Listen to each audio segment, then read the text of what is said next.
Can't find nothing on the radio. Ready, Steve?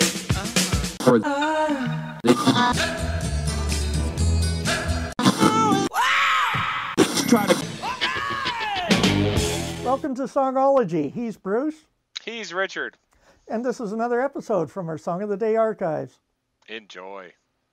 Welcome back, Bruce. We're looking at the history of rock and roll. What do we have today? We're going into surf music and the Ventures, because if we don't teach the children about rock and roll, who will, right? Indeed. So let's go back to 1958 and Tacoma, Washington, of all places, where a guy by the name of Bob Bogle was looking to buy a car. He went to a used car dealership where, I don't know whether he ever actually bought the car, but he met the son of the car dealer, a kid his age, by the name of Don Wilson. The two of them discovered that they were both interested in guitars, and they decided to get together and start a band. Don Wilson, Bob Bogle, and shortly thereafter a guy by the name of Nokie Edwards formed the Ventures. Now, shortly after getting together, Bogle put on one of his records, which was Chet Atkins' record, where Chet, that is, played the song Walk, Don't Run. Well, the Ventures were quite captivated by this. It's actually an old jazz guitar piece from earlier. When I say earlier, it's in the early 50s. And the Ventures took it, put their own interpretation on it, and released it as a single in the spring of 1960. This was a huge hit for them. It ended up at number 2 on the Billboard charts and was influential for, again, practically every electric guitar player who grew up in North America, for sure.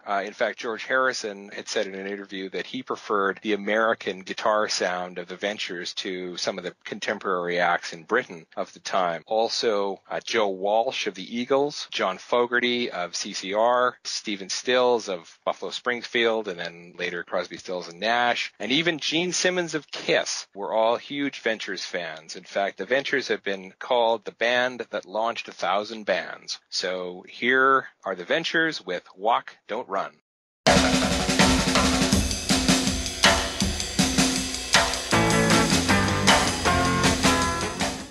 Of course, I have to stop it right there while we work out the fair use rules on YouTube. Guitar Week is where Song of the Day really took off, as Bruce delved into the details of how the electric guitar moved into and changed rock and roll. I hope you enjoy Guitar Week. Bruce has many more fascinating details behind the songs, the musicians, and the instruments of rock and roll. If you haven't already done so, please subscribe. You can visit us on Facebook, and we have our website, songology.ca. Now you have the chance to listen to the full song or move on to the next episode.